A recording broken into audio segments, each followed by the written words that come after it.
નમસ્કાર દર્શક મિત્રો, સયાજી સમાચારમાં આપનું સ્વાગત છે। દર્શક મિત્રો, હોળીના દિવસે કારેલીબાગ વિસ્તારમાં જે અકસ્માતની ઘટના બની, એક મહિલાનું મોત નીપજ્યું, 7 વ્યક્તિ ઘાયલ થયા, જેમાં નાની એક બાળકીનો પણ સમાવેશ થાય છે। દર્શક મિત્રો, આ ઘટનાને ગંભીરતાથી લઈને શહેર પોલીસ દ્વારા ગઈકાલે વાહન ચેકિંગની કામગીરી હાથ ધરવામાં આવી।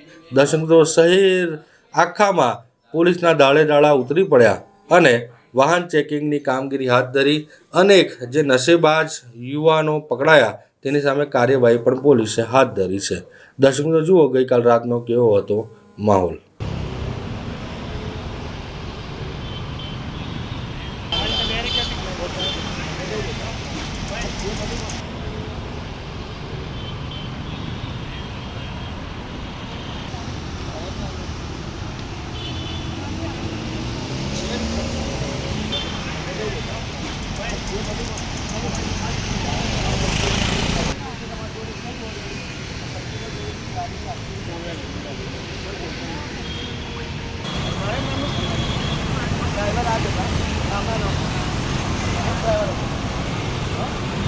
બાઇક ચાલક હશે, કોઈ નશાનું સેવન પણ કરેલું હશે તો ચોક્કસ પ્રમાણે જે ગાડી છે તેને ડિટેન કરવામાં આવશે।